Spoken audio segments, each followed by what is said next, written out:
Students, कैसे हैं आप सब। आज हम लोग डिस्कस करने जा रहे हैं combination of capacitors in series and parallel. Means अगर हमारे पास एक से ज़्यादा कैपेसिटर्स का कॉम्बिनेशन है तो उन कॉम्बिनेशंस को बेसिकली हम लोग दो तरीके से कनेक्ट कर सकते हैं। Either we can connect in series और we can connect in parallel. So whenever we connect the number of capacitor either in series or in parallel, then what about their equivalent capacitance? So here we have to find the equivalent capacitor when our capacitors are connected in series or our capacitors are connected in parallel. So start करते हैं आज का ये lecture, the combination of capacitor in series and parallel. So first of all हम लोग लेते हैं combination in series. Combination of capacitors in series.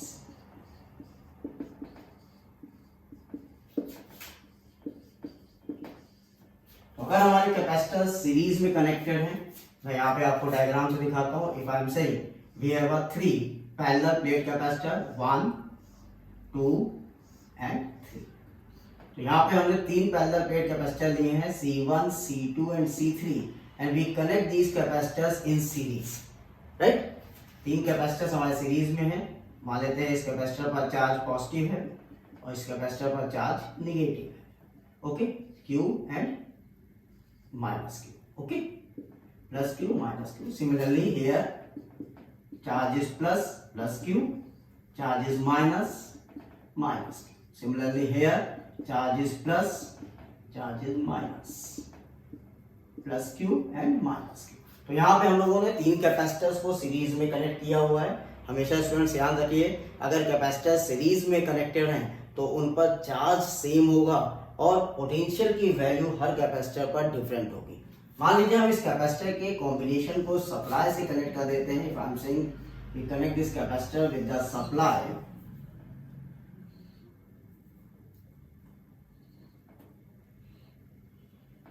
V। Okay, इस कैपेसिटर को हमने V सप्लाई से, V वोल्टेज से कनेक्ट किया है। क्योंकि ये हमारा कॉम्बिनेशन सीरीज में है तो यहाँ पर पोटेंशियल डिफरेंट होगा। तो we assume the potential across capacitor C1 is V1, potential across capacitor C2 will be V2 and potential across capacitor C3 will be V3। Now हम लोग कह सकते हैं कि V is equal to V1 plus V2 plus V3। जो total potential है that is equal to V1 plus V2 plus V3। By the formula of capacitor हमें ये पता है Q is equal to CV और we can say V is equal to Q by C। तो यहाँ पर अगर हम V1 की वैल्यू पुट करें, क्योंकि चार्ज सब पे सेम है, so we can write Q upon C1। V2 की वैल्यू को हम लोग लिख सकते हैं Q upon C2 plus V3 की वैल्यू को हम लोग लिख सकते हैं Q upon C3। हमेशा याद रखिए, in the case of series combination charge will be same. Charge जो है वो हमेशा हर कैपेसिटर पर सेम रहेगा। तो पहले कैपेसिटर का पोटेंशियल हम कितना लिख सकते हैं Q upon C1, दूसरे कैपेसिटर पर Q upon C2 and third capacitor पर Q upon C3। नाउ अगर हम कहते हैं कि इस पूरे जो 3 कैपेसिटर्स हैं इनका एक सिंगल कॉम्बिनेशन ले और उसका कैपेसिटर C इक्विवेलेंट मान लेते हैं। जो तीनों कैपेसिटर्स हैं उनका ओवरऑल जो इक्विवेलेंट कैपेसिटेंस है उसको अगर हम C इक्विवेलेंट ले लें तो हम यहाँ पर V की वैल्यू लिख सकते हैं Q upon C equivalent. So V की वैल्यू हम लोगों ने क्या लिख दिया, Q upon C equivalent. Now सब पर चार्जेस सेम है तो चार्ज कैंसिल आउट होंगे। फाइनली वी कैन राइट, ये चार्ज हमारे कैंसिल आउट हो जाएंगे। Finally we can write 1 upon C equivalent is equal to 1 upon C1 plus 1 upon C2 plus 1 upon C3। So here whenever the capacitors are connected in series, their equivalent capacitor will be 1 upon C1 plus 1 upon C2 plus 1 upon C3 equal to 1 by C equivalent। अगर number of capacitors ज्यादा है, 4 5 हैं, तो आप इस series को आगे बढ़ा सकते हैं। For example, C equivalent is equal to 1 upon C1 plus 1 upon C2 plus 1 upon C3 plus 1 upon C4 and so on। Okay? तो this is the final result for series combination of capacitor. यहाँ पे हमारे note point क्या होंगे उसको देखते हैं। इस सीरीज कॉम्बिनेशन के नोट पॉइंट को ध्यान रखिए।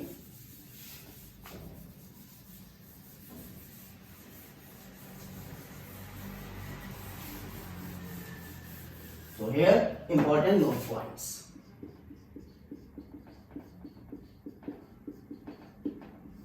First note point, in series combination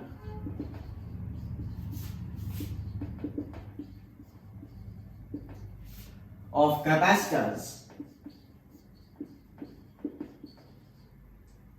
charge will be same on each capacitor. So in the series combination of capacitors, charge will be same on each capacitor. And second value, in series combination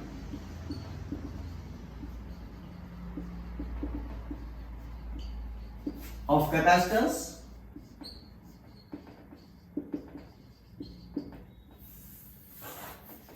potential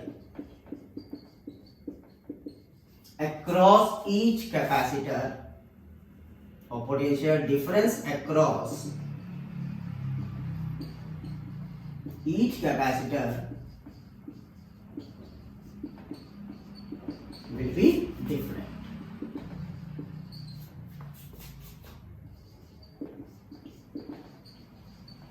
Right? Third point, equivalent capacitance निकालने का क्या formula लेंगे हम लोग, 1/C equivalent equal to 1/C1 plus 1/C2 plus 1/C3 and so. Okay, तो ये हमारा combination है फॉर सीरीज. नेक्स्ट आगे बढ़ते हैं for parallel. Now students, the second combination for parallel. तो अगर फिर से हम लोग मान लीजिए तीन कैपेसिटर्स यहां पर ले लेते हैं. This is our first capacitor, this is our second capacitor, this is our third capacitor. तो तीन कैपेसिटर्स हम लोगों ने यहां पर यूज किया है, राइट. और इन तीनों कैपेसिटर्स को हम पैरेलल में कनेक्ट कर देते हैं लाइक दिस.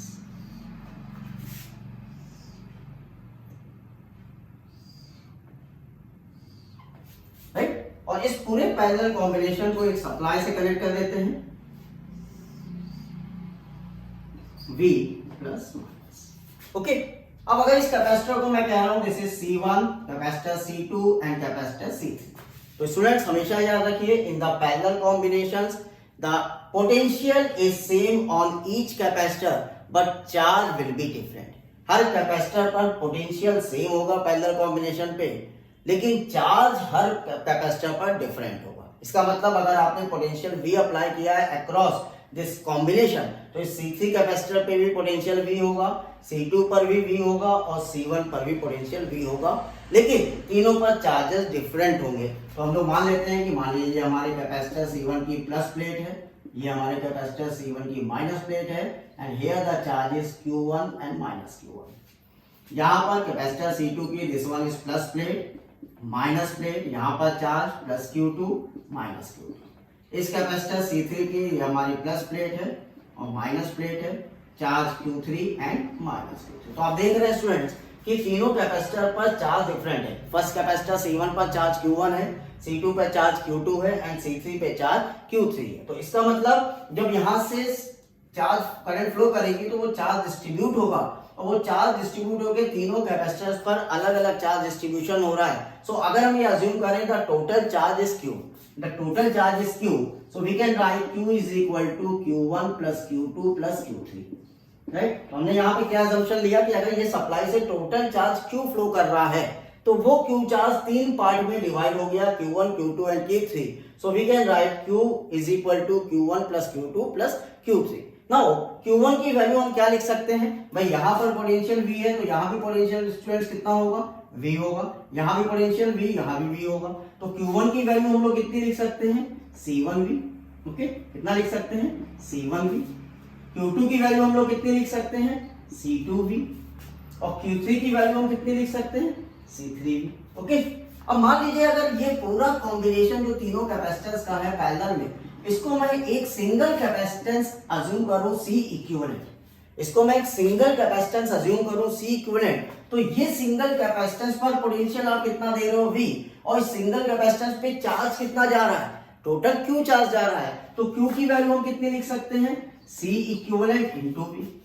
ओके, अब आप देखिए तो V सब में कॉमन है तो V कैंसिल आउट होगा, और फाइनली यहाँ पर C इक्विवेलेंट की वैल्यू हमें क्या मिलेगी, C1 plus C2 plus C3. So this is a equivalent capacitance for parallel combination. अगर parallel combination में आपने capacitors को connect कर रखा है तो equivalent उनका find out करेंगे by adding the capacitance of each capacitor C1 plus C2 plus C3. For example, अगर 3 से ज्यादा कैपेसिटर हैं, more than 3 कैपेसिटर्स हैं, so you can write C1 plus C2 plus C3 plus C4 plus C5 and so on. तो जितने भी capacitance आपको given हो, कैपेसिटर सर्किट में गिवन हो, अगर उसको पैरेलल में कनेक्टेड है तो इजीली आप उनके कैपेसिटेंस वैल्यू को ऐड करके final C equivalent and total equivalent capacitance उस पर्टिकुलर सर्किट का आप फाइंड आउट कर सकते हैं. ओके, तो यहां पर हमारे बेसिक्स नोट पॉइंट क्या है उसको नोट करते हैं. Now the note points. Note point for the parallel combination. Note points. पहला नोट पॉइंट हम लोग लेंगे in parallel combination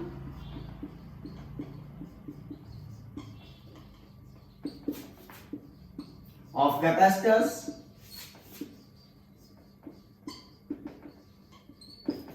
potential difference is same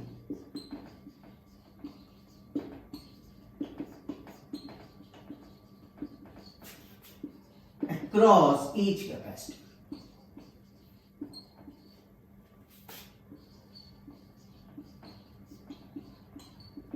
right, तो अगर पैरेलल कॉम्बिनेशन है सारे कैपेसिटर्स के अक्रॉस पोटेंशियल सेम होगा. Second, in parallel combination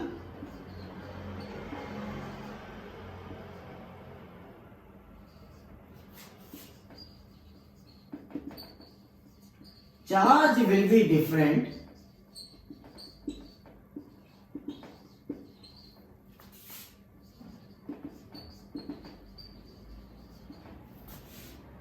charge will be different on each capacitor.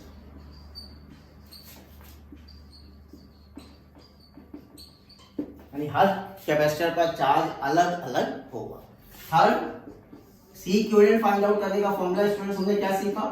C1 plus C2 plus C3 and so on.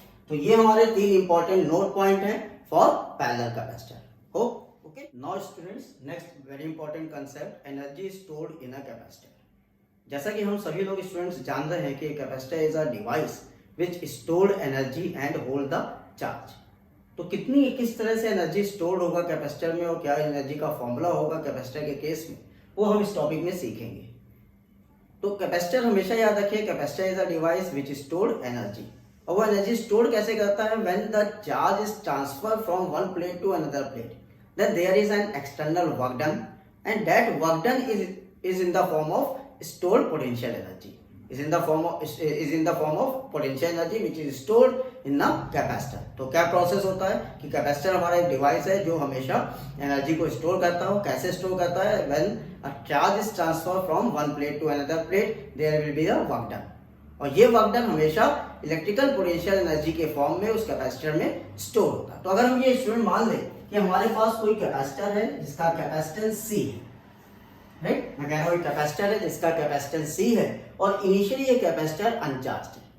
मान लीजिए इस capacitor पर ये हम कह रहे हैं प्लेट 1 है और ये प्लेट हमारा 2 है.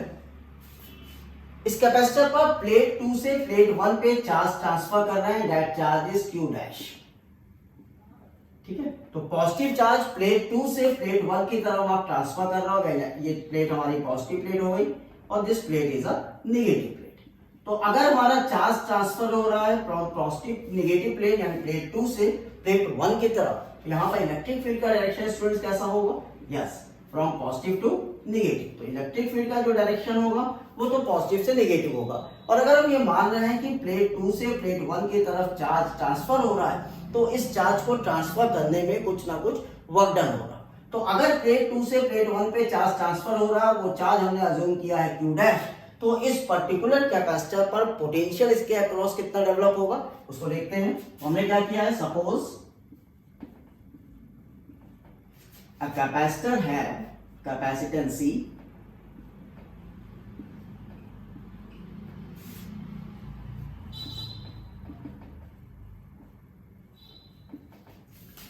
right? Initially the capacitor is uncharged.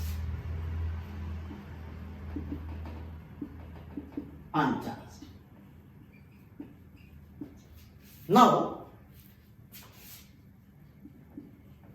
transfer a charge q dash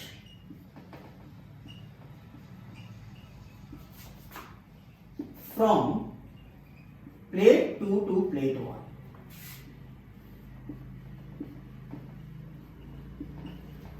right, तो प्लेट 2 से प्लेट 1 की तरफ जब चार्ज ट्रांसफर होगा तो इस चार्ज को ट्रांसफॉर्म करने में एक्सटर्नल वर्क डन होगा और वो एक्सटर्नल वर्क डन स्टोर्ड होगा in form of electrical potential energy. Right, तो transfer a charge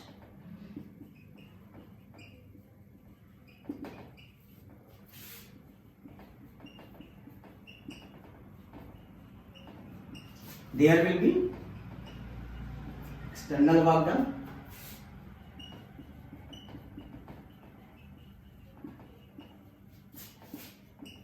and this work done is stored in form of potential energy. This work done will store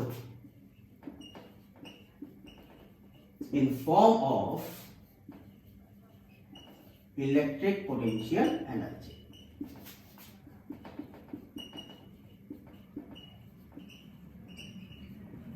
right, तो ये तो हमारा concept है कि हम क्या करने जा रहे हैं. हम लोग क्या करने जा रहे हैं कि अगर एक चार्ज q डैश को हम ट्रांसफर करते हैं फ्रॉम प्लेट 2 टू प्लेट 1 तो उस ट्रांसफरिंग ऑफ चार्ज में वर्क डन होगा, एक्सटर्नल वर्क डन, और वही एक्सटर्नल वर्क डन हमारा स्टोर्ड होगा in form of potential energy. तो अगर मान लीजिए दोनों प्लेट पर चार्ज जो है वो इनिशियली q डैश प्लस और q डैश माइनस है, तो यहां पर इस अगर कैपेसिटर का कैपेसिटेंस C है तो इस पर पोटेंशियल डेवलप हुआ होगा.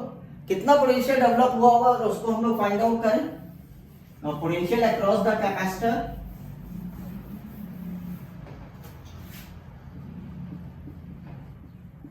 पोटेंशियल अक्रॉस कैपेसिटर कितना होना चाहिए. अगर हम पोटेंशियल को V डैश मान लें तो हमें फॉर्मूला पता है V dash equal to Q dash upon C. तो V मान लेते हैं, V डैश छोड़ देते हैं, तो V dash is V equal to Q dash upon C. इतना पोटेंशियल इस कैपेसिटर के अक्रॉस डेवलप होगा. Now assume let suppose a small charge dq dash is transferred from plate 2 to plate 1. अब हमने ये माना कि बहुत ही स्मॉल सा चार्ज dq डैश हम ट्रांसफर करते हैं प्लेट 2 से प्लेट 1 की तरफ, तो हमें ये पता है कि अगर चार्ज ट्रांसफर हो रहा है there will be a work done. कितना वर्क डन होगा. Let work done dw equal to work done equal to qv. Right, तो work done is equal to कितना हो जाएगा v into dq dash. Okay, और v का कितना value हमने निकाला है q dash upon v, q dash upon c. तो v की वैल्यू यहां पुट कर देते हैं q dash upon c dq dash. This is the small work done when we transfer a small charge dq dash from plate 2 to plate 1. अब मान लीजिए हम कहते हैं कि इस पे टोटल चार्ज हमने q ट्रांसफर किया. Now work done for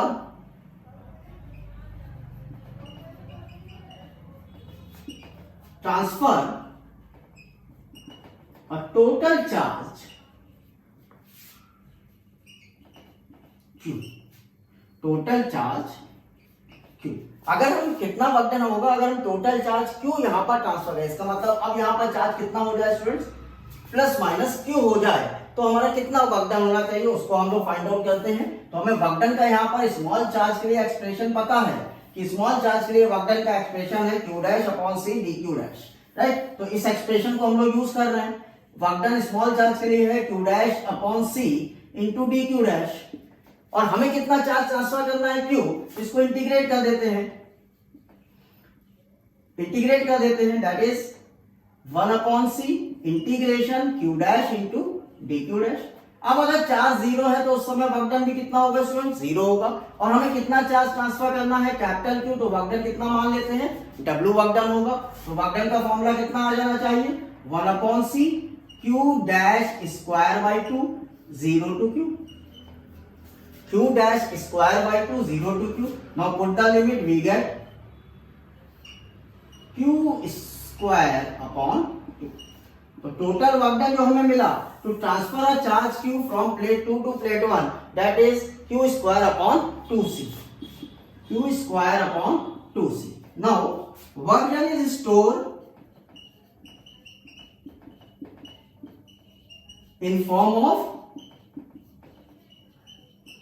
potential energy, right. और पोटेंशियल एनर्जी को स्टूडेंट्स हम लोग किससे शो करते हैं? U से. तो U का फॉर्मूला क्या हो गया? Q square upon 2c. तो हमें पोटेंशियल एनर्जी का फॉर्मूला मिलेगा कितना एनर्जी स्टोर होगा कैपेसिटर में, that is Q square upon 2c, right. तो ये तो एनर्जी स्टोर का फॉर्मूला निकाला. इसी फॉर्मूले को और किस डिफरेंट वे से देख सकते हैं वो देखिएगा.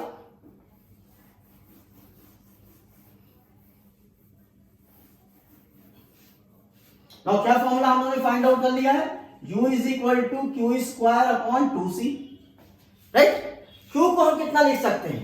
We know we can write Q is equal to CV.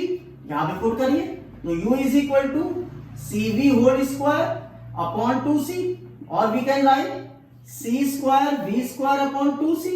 C से C कैंसिल. नेक्स्ट और फॉर्मूला क्या मिल सकता है? Half CV square.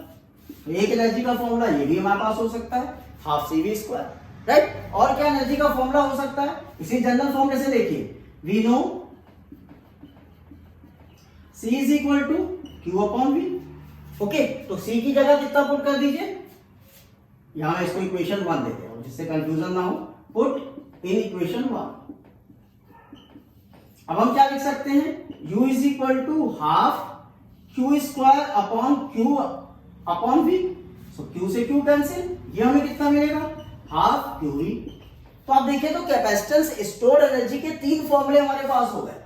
Half Q square by C, half CV square and half QV. तो फाइनली एनर्जी स्टोर्ड कैपेसिटर में अगर हम फॉर्मूला लिखेंगे तो हम अलग अलग 3 डिफरेंट फॉर्मूलेस को यहां पर निकाल सकते हैं, लिख सकते हैं.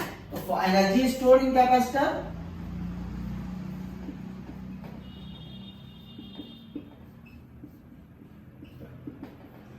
कितना लिखा जा सकता है? U is equal to half CV square और half Q square by C और हाफ QV. तो तीनों ही फॉर्मूले हमारे एनर्जी के लिए वैलिड है. अब जैसा न्यूमेरिकल में आपको पैरामीटर्स गिवन हो उसके हिसाब से आप फॉर्मूले यहां पर यूज कर सकते हैं, सजेस्ट कर सकते हैं, राइट. अब अगर हम ये चाहते हैं कि मान लीजिए हमारे कैपेसिटर सीरीज या पैरेलल कॉम्बिनेशन में कनेक्ट है तो उस समय एनर्जी का क्या फॉर्मूला होगा, चेक करते हैं.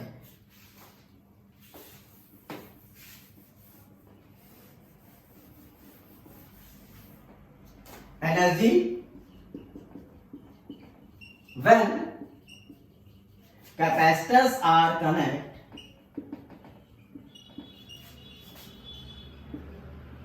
in series or parallel.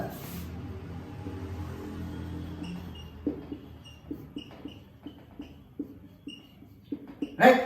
तो अगर हम सीरीज के लिए पहले चेक कर लेते हैं, राइट, फॉर सीरीज. अब स्टूडेंट्स इन 3 में से कौन सा फॉर्मूला सीरीज के लिए सजेस्ट करें वो हमें सोचना है, राइट. तो अगर हम सीरीज की बात करें तो सीरीज में कौन सा कंपोनेंट कॉमन रहता है? सीरीज में चार्ज सेम रहता है, राइट. सीरीज में चार्ज सेम होता है तो हम एनर्जी का फॉर्मूला यूज कर सकते हैं half Q square by C, right. ये तो टोटल एनर्जी का फॉर्मूला है. अब मान लीजिए मैं कहता हूं कि 3 कैपेसिटेंस कनेक्टेड है सीरीज में, कुछ इस तरह से 3 कैपेसिटेंस मेरे सीरीज में connected C1, C2 and C3. तो हमें पता है कि हर कैपेसिटर के लिए एनर्जी का क्या फॉर्मूला होगा. इसको मैं लिख सकता हूं, चार्ज तो सब पे सेम होगा, 1/C1 plus 1/C2 plus 1/C3. लिख सकता हूं 1/C को कितना लिख दिया मैंने? 1/C1 plus 1/C2 plus 1/C3.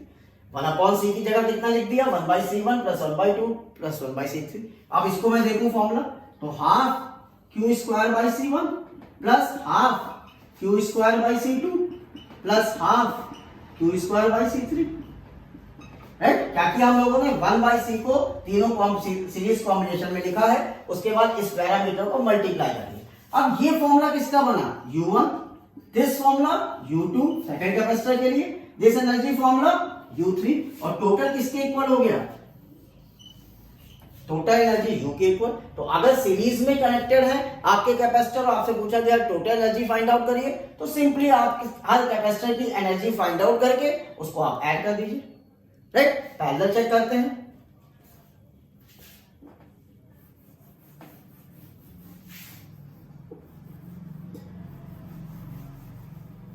और पैरेलल कॉम्बिनेशन।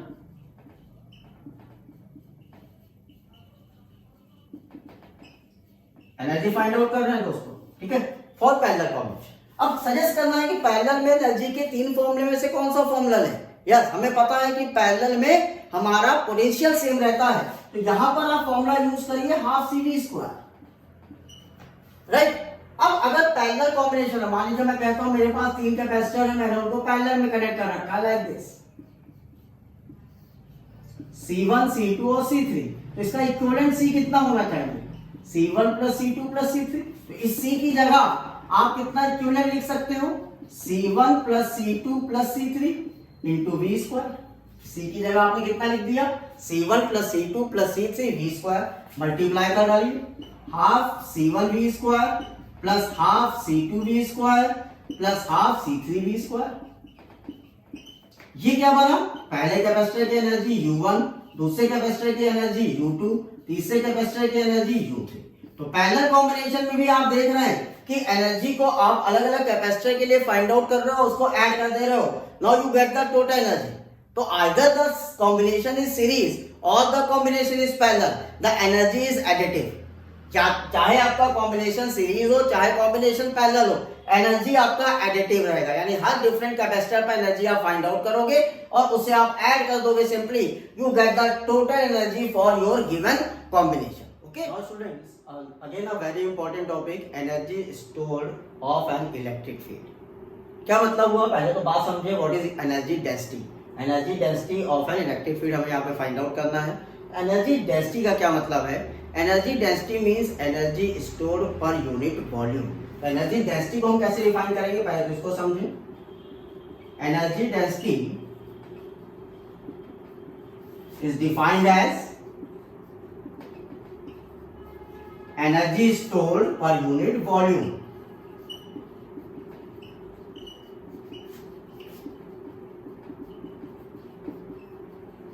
राइट, अब हमें ये एनर्जी स्टोर का कंसेप्ट लेना किसके लिए है, कैपेसिटर्स के लिए, राइट। तो कैपेसिटर में एनर्जी डेंसिटी का हमें कंसेप्ट देखना है।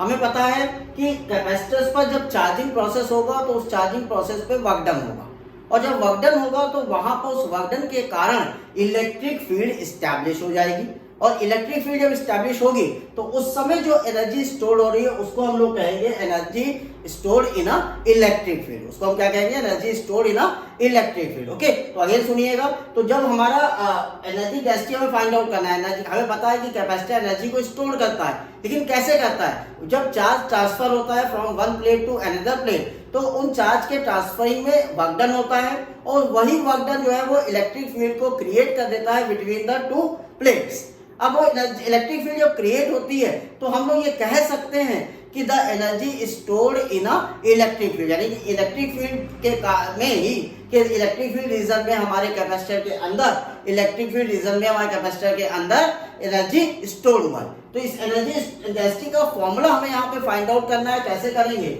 मान लेते हैं सपोज कि हमारे पास एक पैरेलल प्लेट कैपेसिटर है।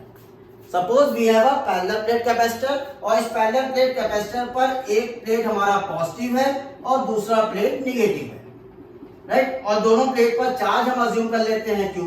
अब अगर प्लेट्स पर पॉजिटिव नेगेटिव चार्ज है तो बिल्कुल यहाँ पर इलेक्ट्रिक फील्ड रीजन डेवलप हो जाएगा। मान लेते हैं कि ये इलेक्ट्रिक फील्ड रीजन हमारा E डेवलप हुआ। तो अगर हम ये कहते हैं कि let a parallel plate capacitor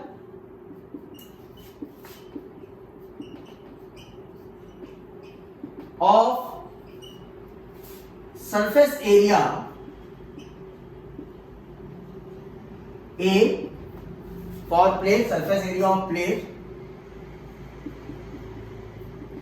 A and separation between two plates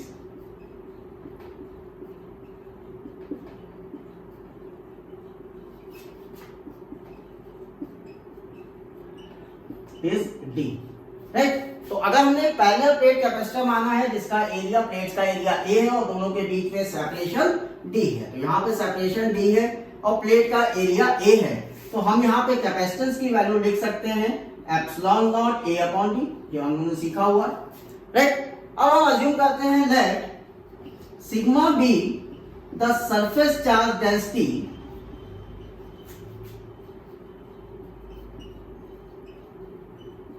of plates, then अगर हम ये मान लें कि सिग्मा हमारी सरफेस चार्ज डेंसिटी है प्लेट का, तो हमें अगर सिग्मा पता है तो हम इलेक्ट्रिक फील्ड को फाइंड आउट कर सकते हैं। Then electric field between two plates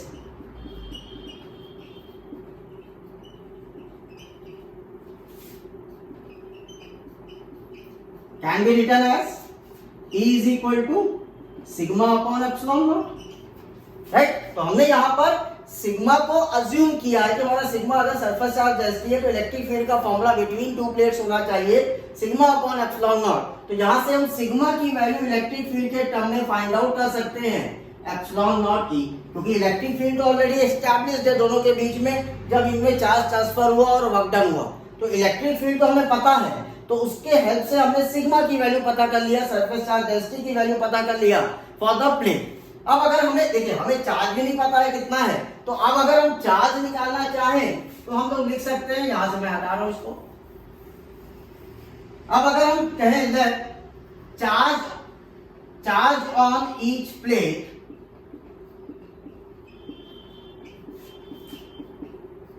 of capacitor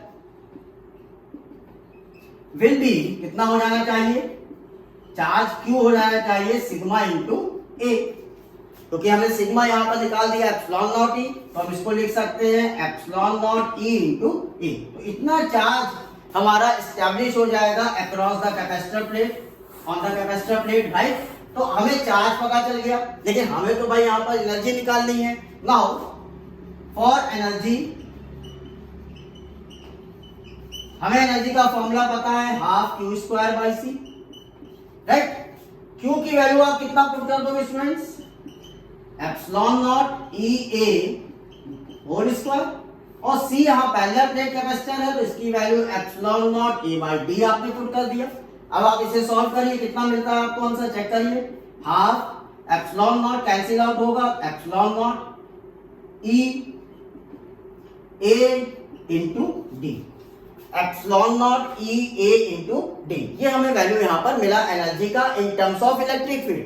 area constant है प्लेट्स का, डिस्टेंस सेपरेशन कांस्टेंट है, एप्सिलॉन नॉट कांस्टेंट है, केवल वेरिएबल क्या चीज है यहां पर, यस इलेक्ट्रिक फील्ड। इसका मतलब energy stored in a capacitor depends upon electric field. लेकिन हमें क्या फाइंड आउट करना है, एनर्जी डेंसिटी, और हम सभी को पता है कि एनर्जी डेंसिटी का क्या फॉर्मूला है, energy density is defined as energy stored per unit volume. अब आप यहां देखिए तो एरिया मल्टीप्लाइड डिस्टेंस, इसको हम क्या लिख सकते हैं, volume. Area multiplied by distance को हम क्या लिख सकते हैं, वॉल्यूम। तो हम U अपॉन AD अगर कर देते हैं तो हमारा फॉर्मूला कितना हो जाएगा, यहाँ पर सॉरी E स्क्वायर आएगा, क्योंकि ये स्क्वायर है, E स्क्वायर आएगा, half epsilon naught E square, half epsilon naught E square. AD is what, volume, तो V U upon V half epsilon naught E square. यहाँ पर V क्या है students, V is equal to AD which is equal to volume between capacitor plates.